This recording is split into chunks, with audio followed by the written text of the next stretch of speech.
We're the voices of experiencers, and we are the experiencers of extraterrestrials. Just what's out there in the abyss, in the darkness of the unknown. It's time for disclosure and it's time for truth, because what lies in the darkness brings powerful transformation. We're the bridge between two different worlds, with one foot in this reality and one in the next. The shift is here, along with profound integration. Just who are extraterrestrials and what are their plans? It's time to find out with the Voices of Contact.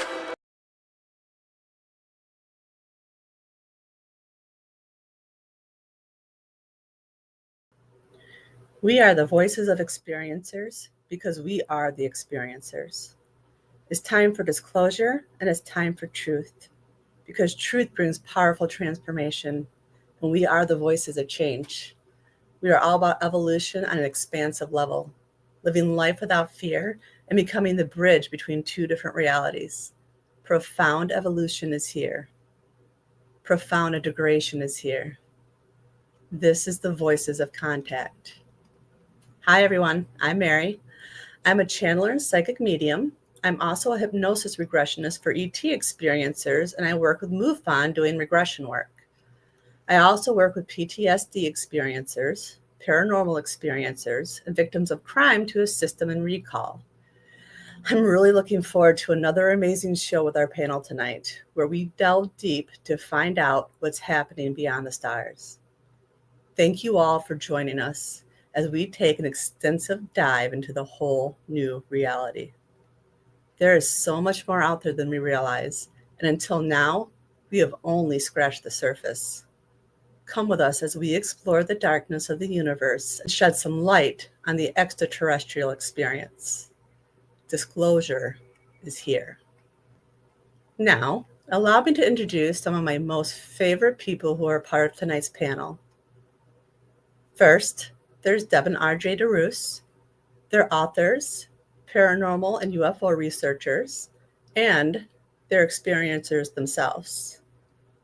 They're founders of the Michigan UFO Contact that happens every year in Houghton Lake, Michigan at the end of September. And they're also owners and managers of Mystical Awakenings Radio, Mystical Awakenings Vodcast on YouTube, and of the Mystical Awakenings Metaphysical Store in Houghton Lake, Michigan. Next, we have Deb Jordan Cobble, aka Deb 2. She was the central figure in Bud Hopkins' international bestseller, Intruders, The Incredible Visitations at Copley Woods, which was made actually into a CBS miniseries in 1992. She's co-author of the book Abducted, The Story of the Intruders Continues, and author of Extraordinary Contact, Life Beyond Intruders. She's a former Indiana MUFON investigator and co-founder of her own paranormal group, Paranormal Underground.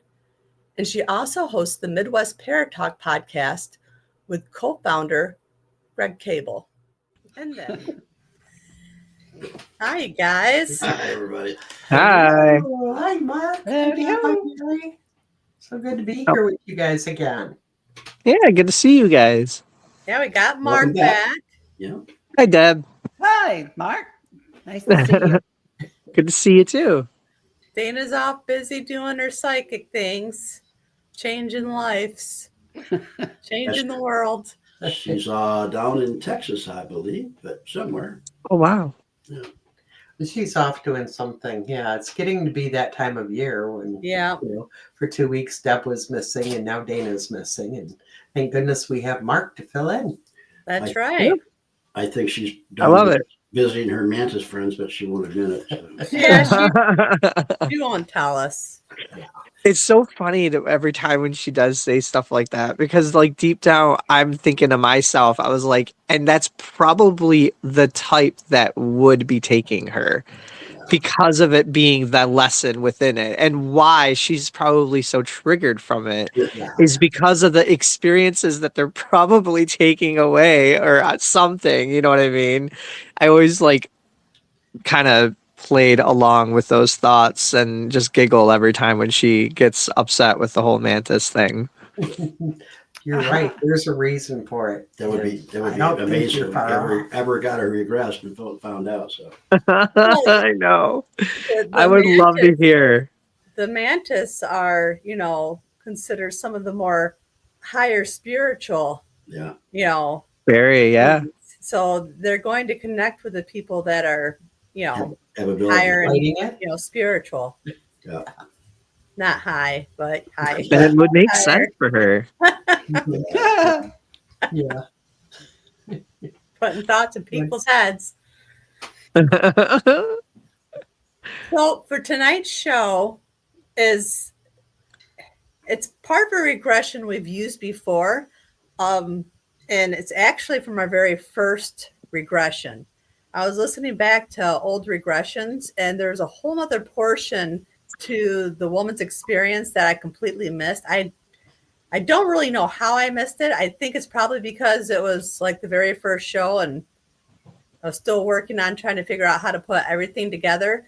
But the information in it was just really interesting. And I'll give a little bit of background. It's interesting to me because it involves not just like, her immediate family, like her mother and, father, sisters, brothers, but her cousins.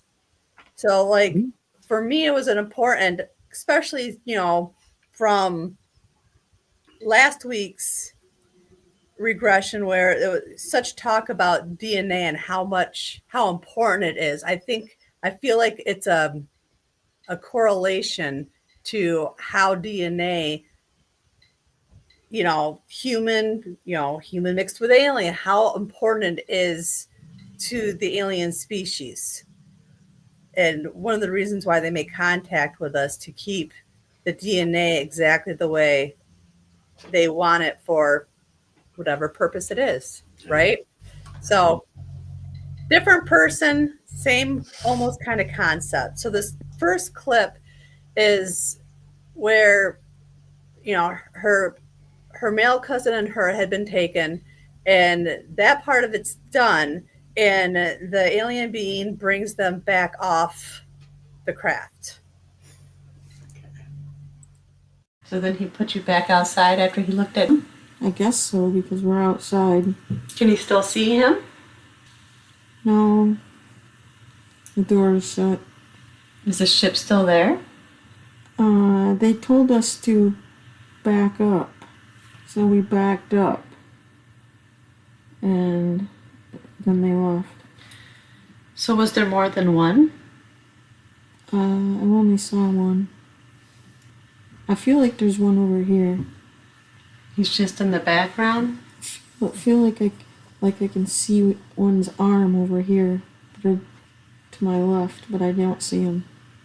So he's like standing next to you, but you can't see him? Yeah, it's like, in my peripheral vision, there's somebody over there moving. And when I was inside, not now. So it's like an assistant or just another being? I think he's running something. Oh, okay. Now this being, do you think you've known him before? Yes. How often do you think you've seen him? I don't know. I don't remember seeing him another time. I just feel like I did.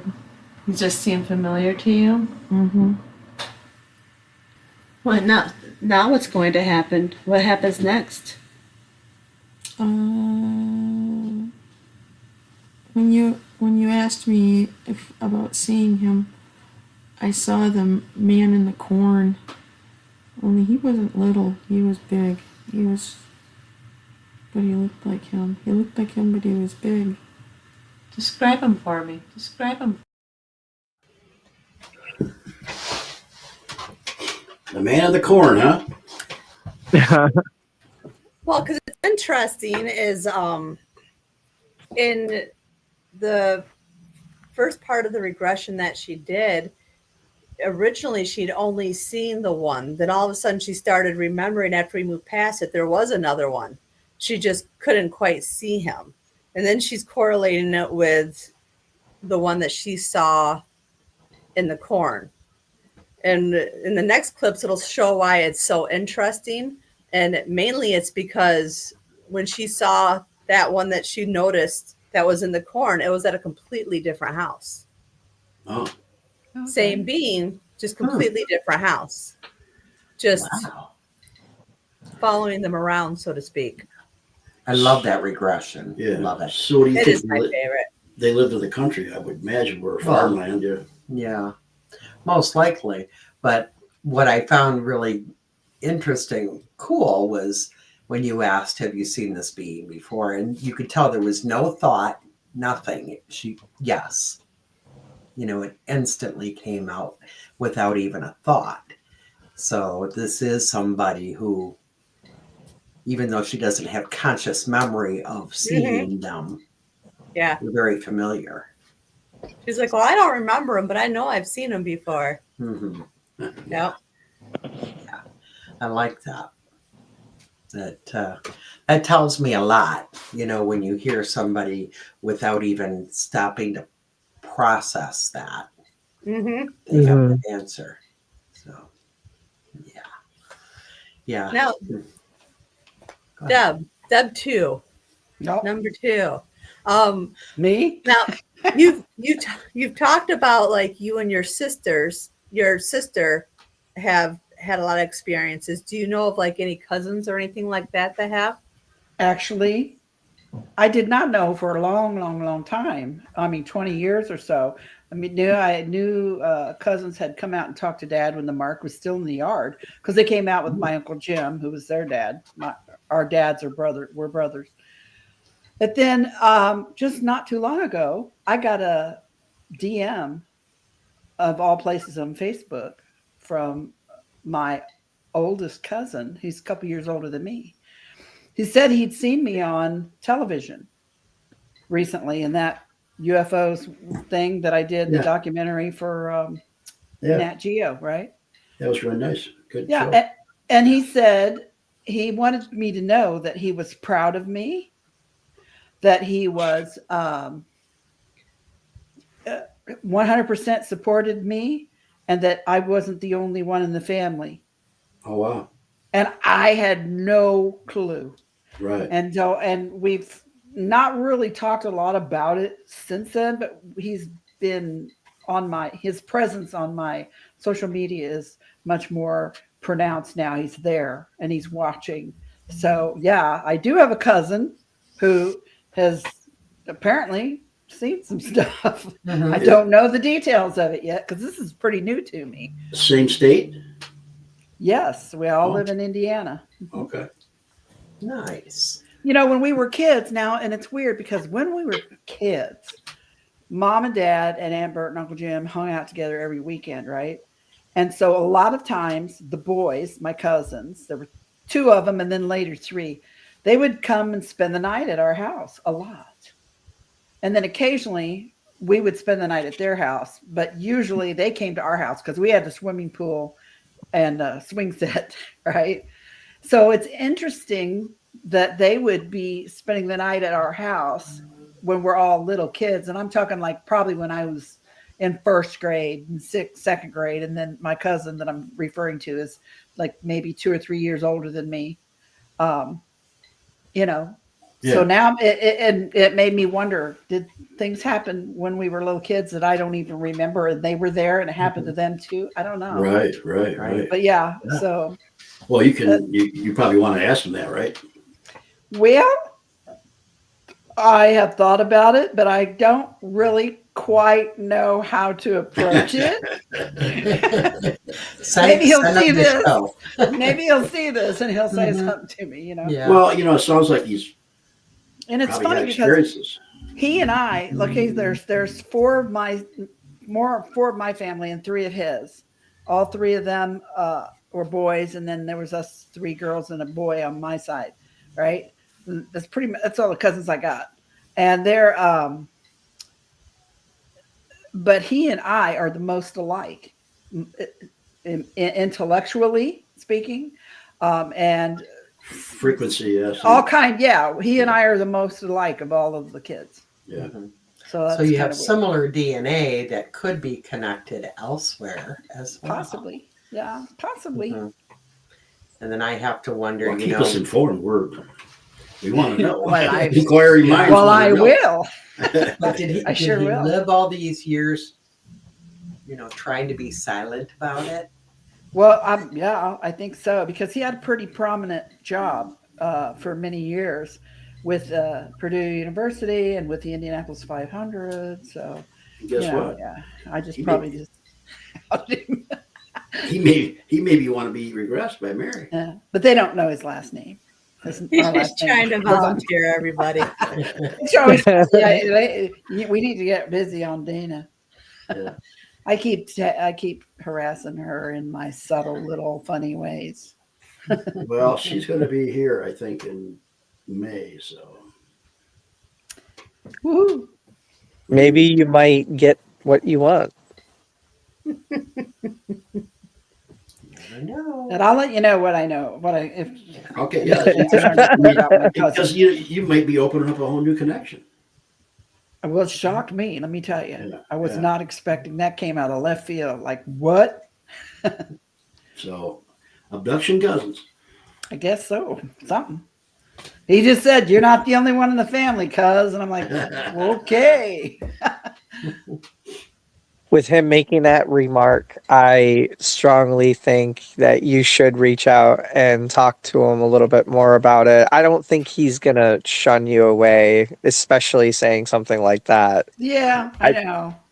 I think it's almost like an open door of please. Yeah, that was the last thing he said, right?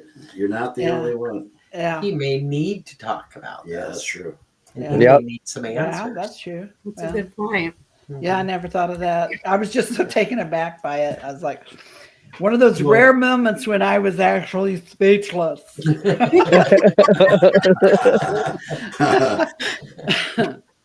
Mark that date down. All right. So this next one, I get her to describe the being that she's seen in the cornfield. I'll get your guys' take on it. The way she describes them at first to me, it sounds almost like Men in Blackish in a sense, but except for it's not, a humanoid male, it's an extraterrestrial. He looks just like the little guy, but he's regular man-sized. And he had on a black turtleneck and black pants, and a black fedora and sunglasses. And he came out of the corn.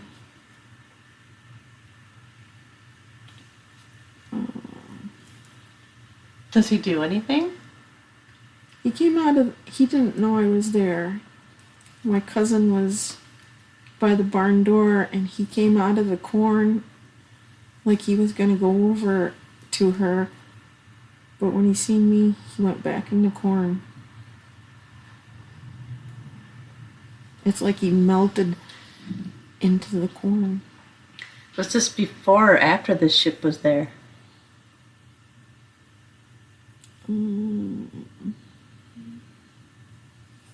I don't know.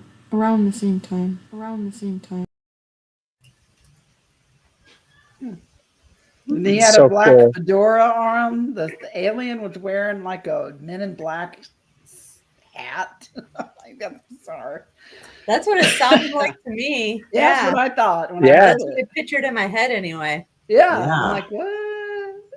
A lot of people that have seen Men in Black that's walked away that could remember have all stated that they dress very awkwardly. Like the way that they dress doesn't seem to be as normal.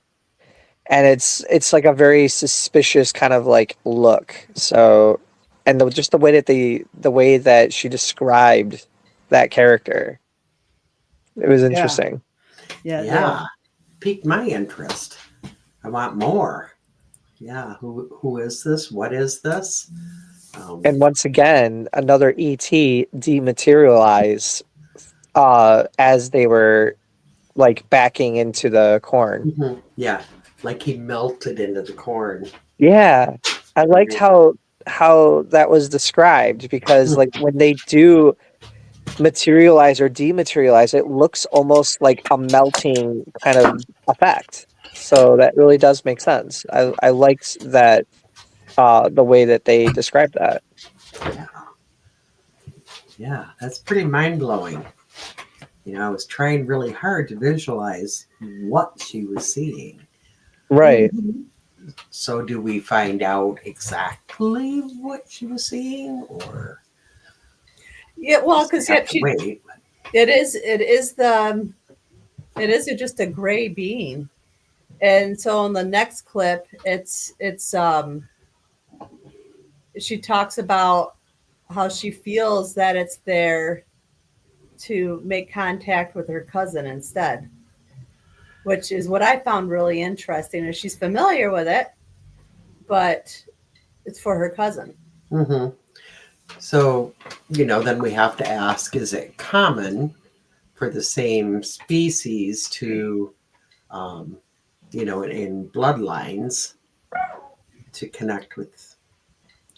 You know, Deb, I don't remember your sister. Didn't you have different contact?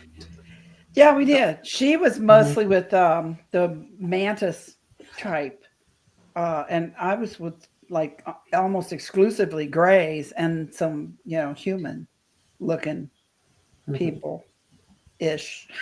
You know, I don't have a lot of recall of them, any mantis types.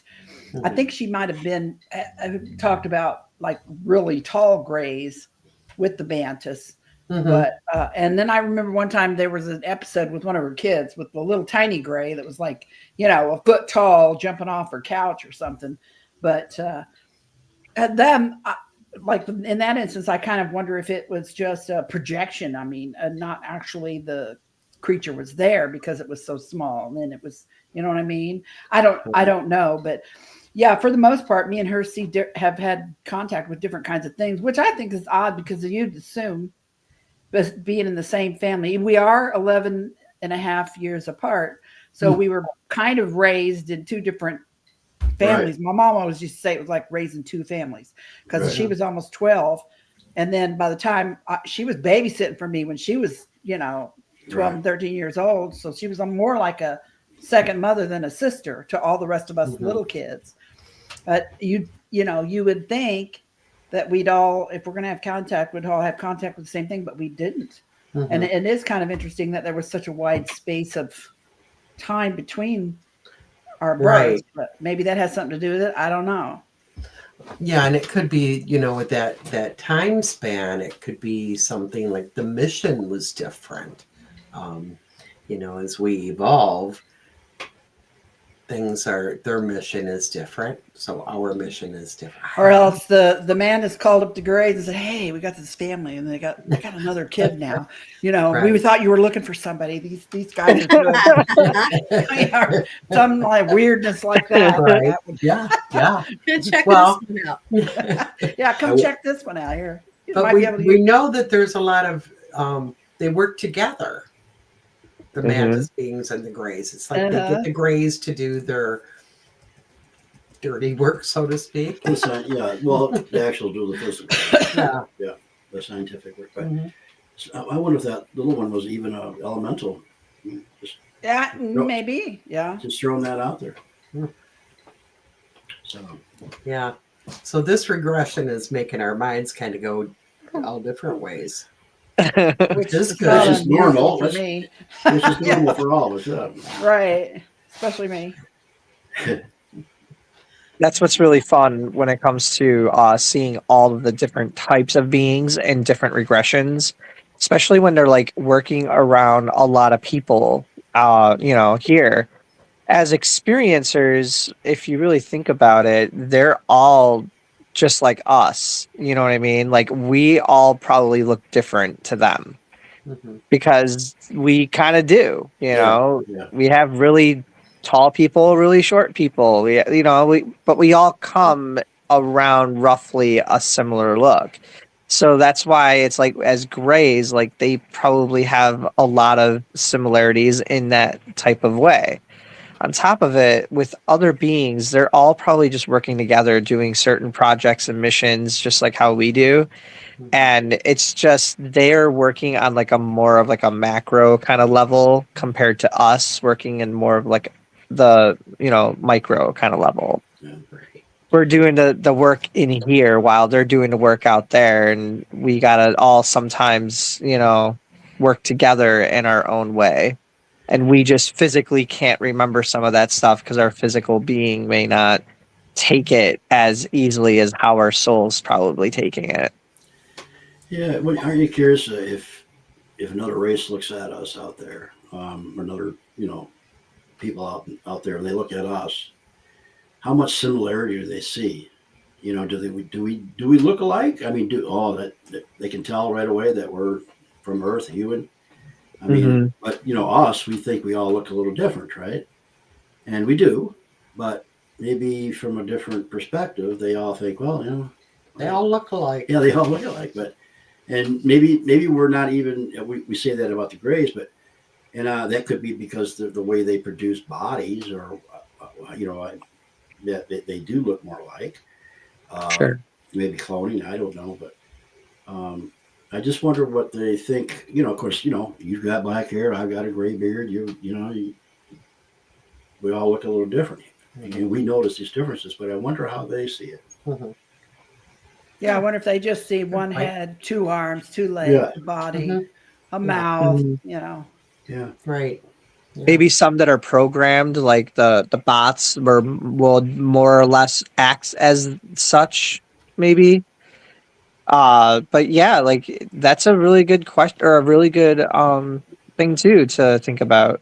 Yeah. And it's just like it's really cool just to be able to just know that they're all doing their own thing and we're just part of it.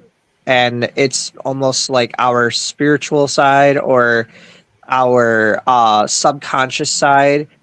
It's like we know all of this, and it's like now our physical life is like kind of catching up to it when we get those experiences and we start remembering. Now, on the opposite side of that, maybe they see us as all very different, and that's why they want to do this hybrid program with us, because they want their individuality to come back. You know what I'm saying? Yeah.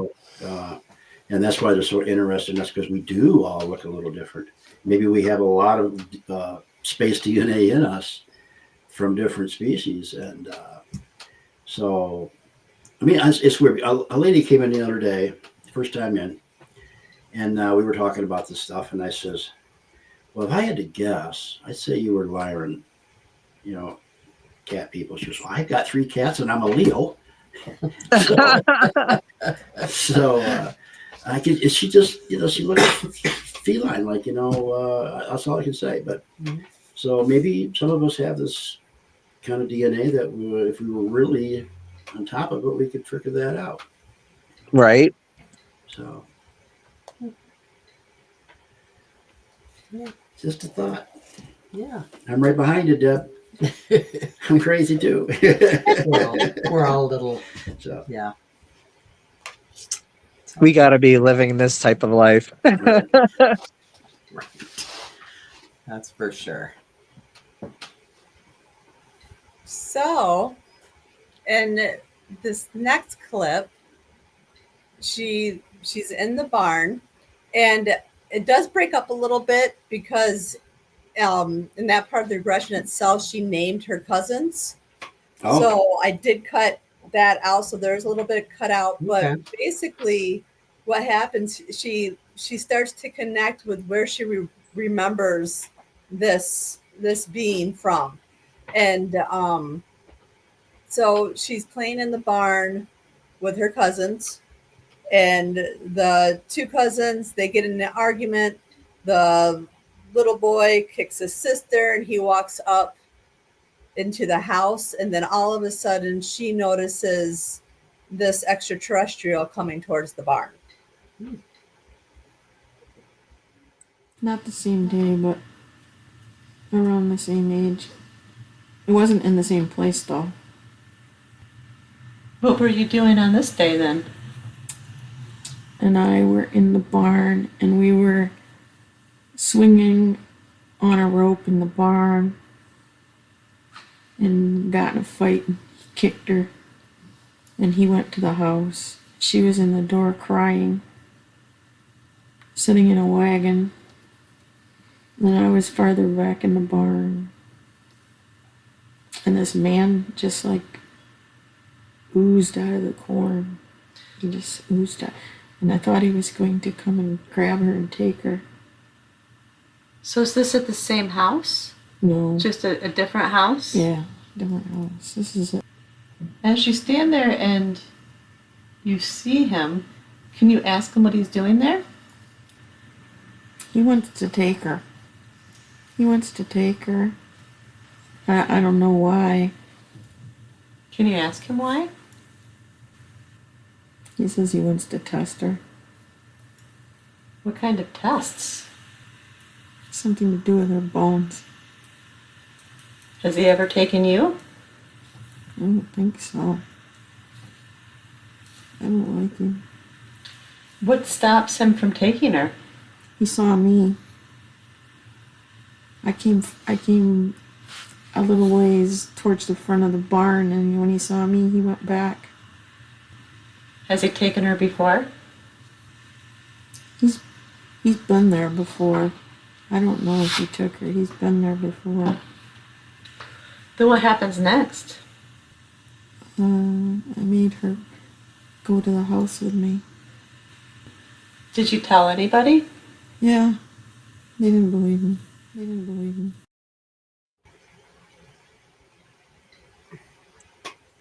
I'm understanding why you were asking Deb about if there were any other people that were taken for this example. Mm-hmm. Well, yeah. Can you imagine being a little kid and having something like that happen, and you're trying to be responsible and keep a family member safe, and you go talk to, your parents and whoever was there, and they don't even believe you. Well, if anything, I would want to run out and see if there's somebody there, Yeah. I mean, but back in the 60s, people weren't a lot as nervous about that stuff. We can stay, as kids, we could run around town, we could go to the store, we could do anything. Well, if you didn't notice, in the 60s, they didn't really have social media like this. Right. So, like how you were mentioning, it was like the more it's been happening in the years that it started and how it progressed during the moment that we're at now, that's why they fear-based so much, just to be able to hide all of the things that were going on. Yeah. Yeah, social media has done a ton for disclosure. Mm-hmm. Now that we're connected to everybody around the globe, it's a little hard to keep experiencers quiet. Plus, back in the 60s, you got ridiculed. You got, you're crazy. You're just, Mm-hmm. Yeah, there's proof. Now you can see it live. Right. I mean, there's this one girl I follow on TikTok where she summons UFOs every single night in the back of her yard, and they just come down and blink and she talks. And I'm just like, what is going on with, this is where we're at today. She contacted me. Oh, yeah? Yeah. It's the same person. Yeah. I'll talk to you about it later. All right. Yeah. Well, look at Andrea Perrin. I mean, she does the same thing. She has full conversations with them all the time. I can remote view and find some once in a while and have a channeling moment, just in my own mind with them. But it's, I don't know, it just comes and goes. There's sometimes I can really do it, and then there's other moments just depending on my vibration during that time. But it's just, I don't know, people that can just summon them just like that. Well, Dr. Greer, Mm-hmm. Yeah. And you think, you made the comment, you talk with them in your mind. Well, you're talking with them telepathically. That's how they communicate with us. That's how we communicate with them. And, you know, a lot of people think, oh, I'm just crazy. You know, I'm making this up. Well, it's a telepathic communication. So it's hard to decipher if it's coming in through the mind or the brain, or if the brain's making it up. But Right. some of this stuff, I'm sorry, you know, you can't make it up. Well, is it Hey, anybody? yeah. Yeah. Anybody heard of Costa Macraeus? Is that how I say it? Mm-hmm. Yeah, Costa Macraeus.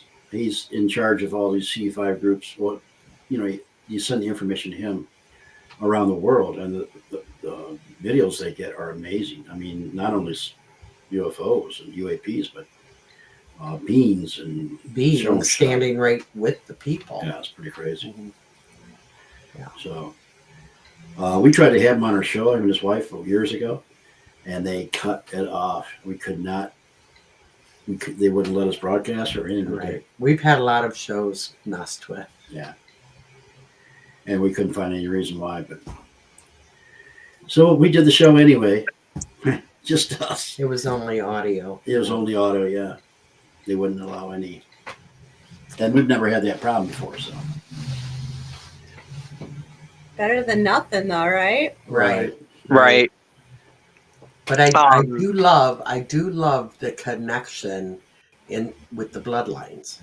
And I want to learn more about that, because I think that's really a thing, and people just aren't putting that together yet. Mm-hmm. So that's something we need to do, is put this together. Yeah, there's something to it. Mm-hmm. Yeah. How I picture when I channel like DNA, when I just think of like a DNA and how this, you know, it's the helix strand. It's like the way I see it. It's like a lot of it. They said it's part of like their junk DNA. The reason why is because during that time, just in my perspective, it was like they were not upgraded to the point where the DNA was functioning, not like how it is today. I'm sure if let's say, I know I heard that. That was weird. A female's voice. Yeah, I don't know. I Just did like- hear it though. It was me. I mean, it wasn't but out of it's- my mouth, but I could hear it. It's strange though, because I don't know. It's just I feel like there's a resemblance in something like that, and it's like when you look at the DNA, it's like when you are upgrading from a spiritual awakening or having an experience like this, and you really open and expand your mind to other ways or other things that are out there besides the box that we all just are programmed to live in.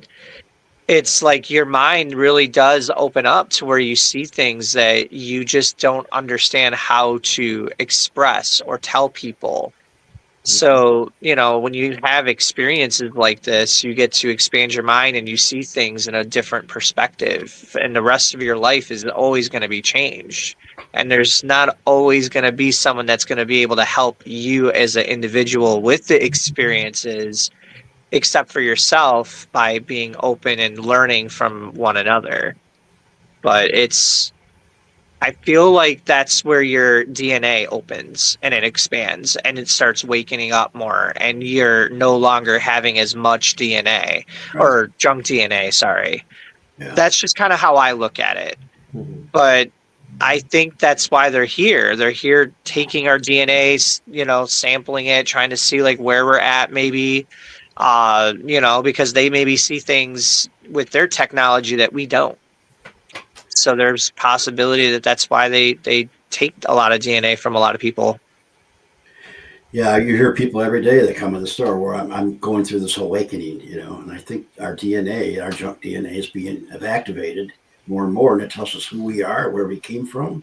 It makes us more of who we are supposed to be, connected to the higher self, everything. Mm-hmm. Yeah, it's just not a physical thing, DNA. Right. Yeah. Right. It has a lot to do with consciousness too. Oh, you know, we spend our lives, we come into these bodies as little infants and have more knowing sometimes than people who are adults.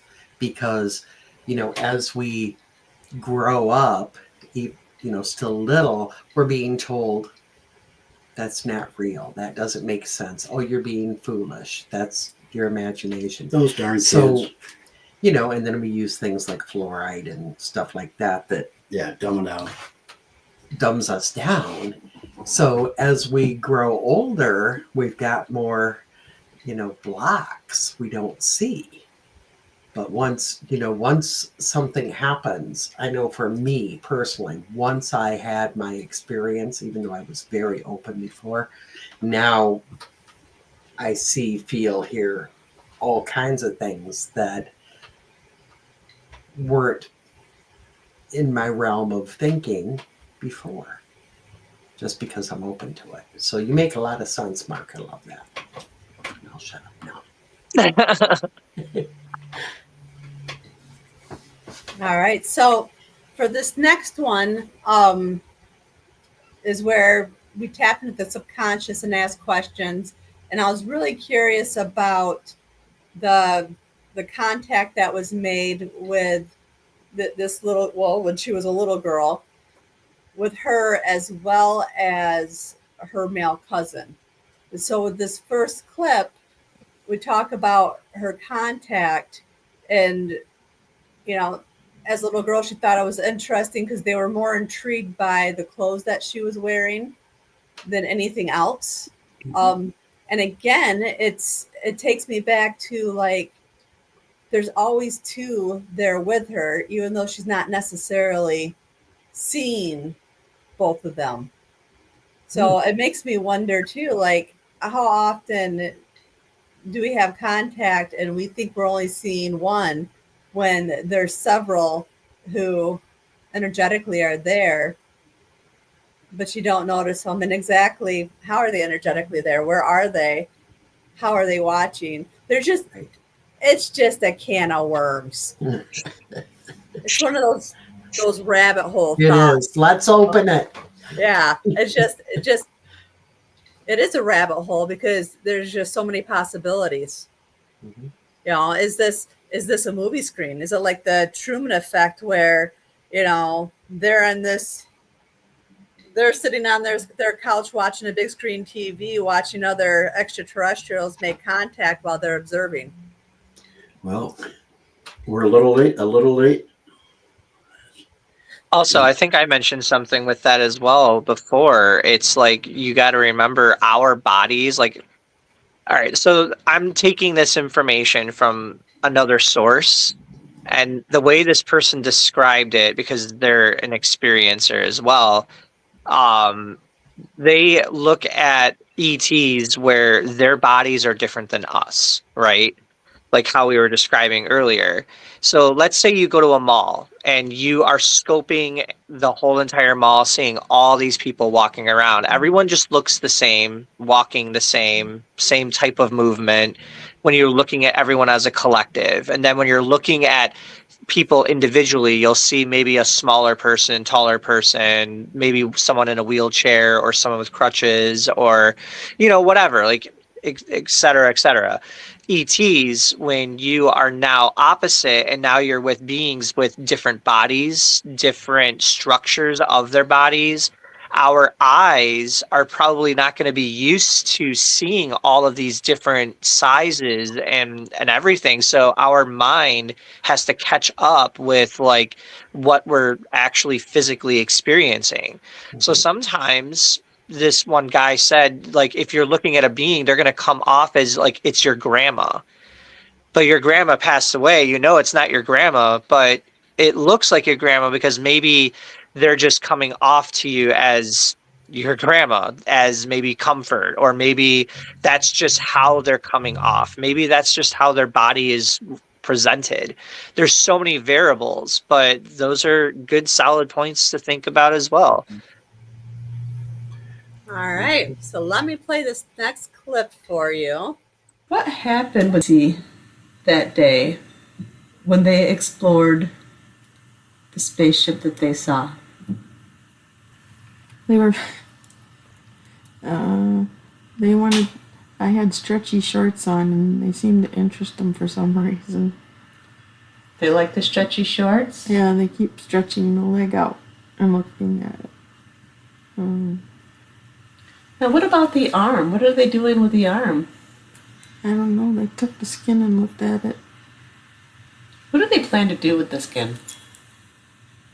They're gonna grow something with it. What are they going to grow? Another little girl. No. Is this why he's a gardener? Is this what they do? Yes.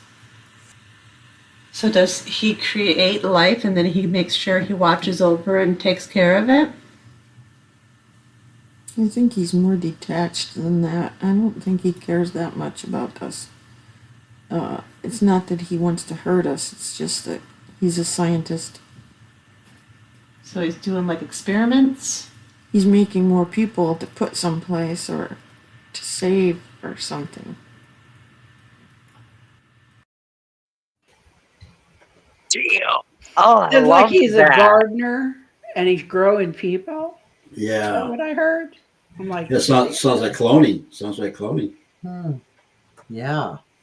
But that's what really bothers me when I do research about the Greys, about they're just not emotional about what's going on. And I think that's what got them in trouble. I think that's where they headed, and now that's why they're in some of them are in the condition they're in when they say, well, our race is dying because we can't reproduce and all this. I think they just cut off them from an emotion. Yeah, the humanity switch. But also with them creating themselves with DNA, it can also maybe perhaps cause stuff like that too. Yeah. Mm-hmm. Yeah. There's so much in that clip, Mary, to unpack. My God. Oh Yeah. my God. Yeah. My mind is spinning in so many different ways right now. Yeah, there's a lot of info. Now, when she was talking about her shorts, I went way back to No. wasn't she the one who they were like lifting her shorts and stuff? Mr. Lake. And we got really upset. Is this the same regression? Um, When they heard her lake. no, Oh, nope. okay. Okay. I'll be honest with you. I thought our first show was a man. I didn't realize it was this No, one. I remember who it was. Yeah. Yep. Yeah, that one really impacted me. Still impacts me. It does me too. Mm-hmm. And it just like, with the way she's talking now, like really pay attention to when, she's talking about, well, they're making more people, because the next week's episode is the same woman, completely different regression. And it continues on and gives more information about what they're doing with these people, and where half of them go and where the half of the other ones go. So it just shows so much of a connection Mm-hmm. between not just her, but we've heard this throughout a lot of different regressions where they're enhancing the DNA. So perhaps when they're making contact and they're taking people, it's just to upgrade that DNA too. Right. So maybe it's to take the DNA and then come back later with the enhancement. Yeah. Mm-hmm. So what do we need to do to make it better? Yeah. To make it stronger. Right. and you know what popped in my Damn. head? They grow. Good job. Say like they pick me up and they take some of my DNA and they grow another me with it, right? That I only a little bit tweaked. Yeah.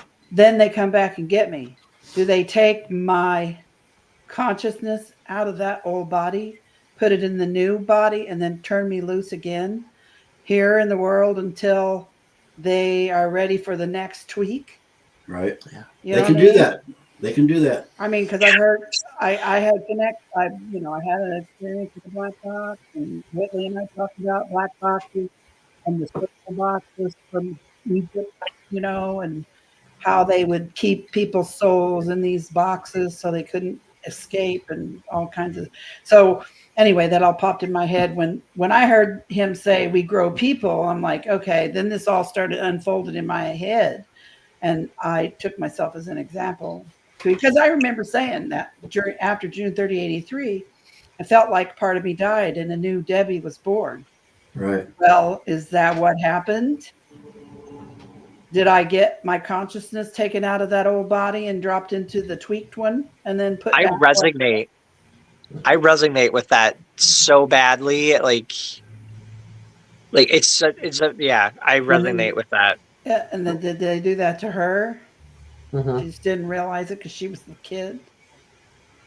Well, Deb, Deb too. You talking about, you know, the box and keeping souls in a box.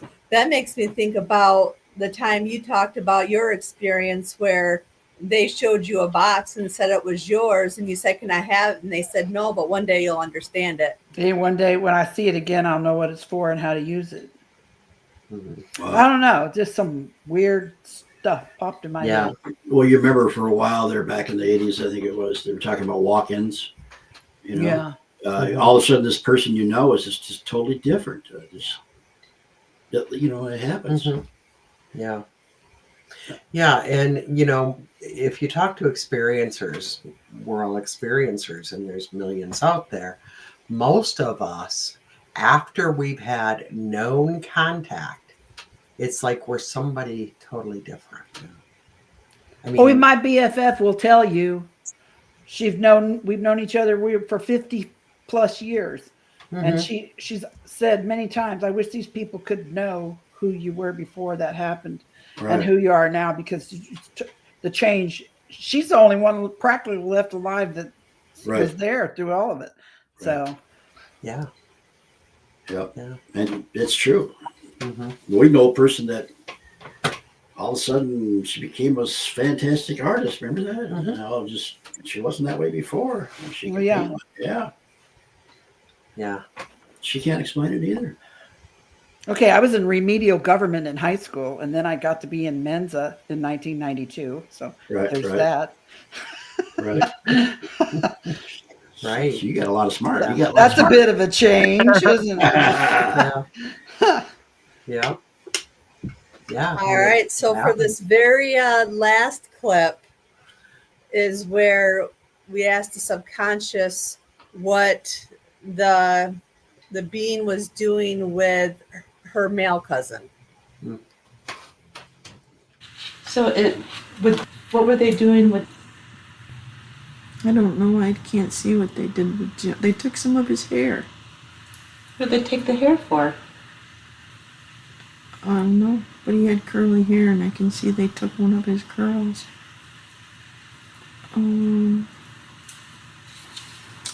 They're interested in the fact that we're first cousins. They want to see how we're genetically the same. And that's why they're taking pieces of you? I don't know if that's the only reason, but they're interested in that.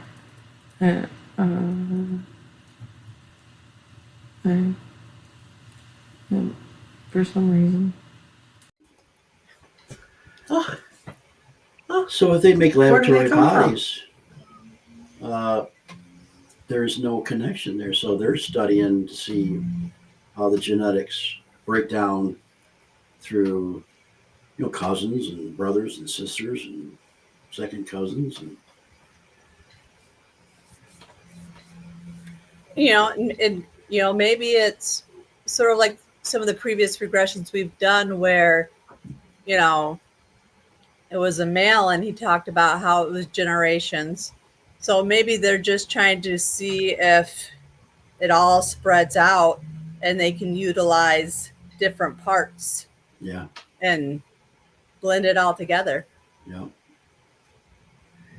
Take the best part from this and the best part from that and the best part from here. My question is, what would be the difference between hair and a skin sample or a blood sample? Maybe the hair might have a couple more months of DNA in it. I don't know, but I do get your point. Mm-hmm. Yeah, and we don't know their technology, so right. That's true. That's hard to answer. Maybe you can't clone from hair the same thing you can clone from skin. Mm-hmm. I don't know. Or also, there's just probably different tests for both parts. Mhm. Or you come out like Cousin It. It seemed to me like when I was in beauty school and I studied I can't remember the name of it now, but anyways, with the hair, I think that you can only get the DNA from the actual the bulb at the end of the hair shaft that's in your skin. Can't remember what that's called. I think so. Like, I don't think you can get it just from hair that came out of a hairbrush unless it came out of the scalp and it had that bulb at the end, the little root. I can't remember what it's called. Yeah, it's like a root. Yeah. So maybe it has something to do with that. You know, I don't know. Yeah. What an interesting regression, though. I mean, Yeah. the whole cousin thing and the DNA and genetics and the shorts. I'm still kind of. And it's still familial in nature. I mean, a lot of people talk about it runs in families, like, and they're thinking linear families, like parents, children, parents, grandparents, great grandparents. But you know, cousins, like first cousins, we're the next best thing to a sibling. You know, I mean, one of our parents is siblings. So there's definitely, you know, connection. It's just it's a family tree. Maybe they're fascinated with the human family tree, Right. you know, because maybe they just do linear up and down. They don't branch out like we do. Yeah. You know? Yeah. Mm-hmm. That's a good point. Another good way of looking at that, it's very similar to piggyback off of that thought, is what happens if they've been working on many generations of us, and some of our souls have like double or triple contracts in a sense where we were supposed to be in the same generation for every other generation to come back and be part of this whole experiment or whatever experiment that might be for that individual. Yeah, and that could explain why so many people do come back into the same family. Very true. And that kind of goes along with, the last regression, or the one before that? Was it the last one? But yeah, I mean, that could make a lot of sense. Because the soul is energy and the soul just continues. And we can literally, you can have one soul and living parallel lives, maybe on totally separate missions. To experience different things. Yeah. To learn different things. And maybe we're just all aliens, a part of a secret mission that we all really know about but can't remember. And we agree to reincarnate over and over again until we become perfect species. Yeah. Right. I don't know. Yeah. So that's going to take a minute because I am very far from perfect. No, I feel that there's so many variables to it. Like I've gone down so many rabbit holes in just my thoughts with similar topics and discussions and just the what ifs. Yeah. And that's what I was trying to say a little earlier. We're a little late for a very important date. That's what I wanted to finish. So. Down the rabbit hole, huh? That was this was a really good part of that regression. A lot of info there. Yeah. That was a lot to impact. Like I'm sure that person had to take a good amount of time to digest all of that. Mm-hmm. Now, do you know Mary has she stayed in contact with this cousin, and have they ever talked about it? Oh, good question. I don't know if I know the last time I spoke with her and did regression work with her, she had mentioned going back to her, her hometown and her family town. So it could be if she had lost connection, she's reconnecting. That any more than that, I'm not sure. Okay. I'm curious. Yeah, great show. All right. Well, you guys all have a good night. All right. Thanks. See you next week. Thanks. Bye. Bye-bye. Adios.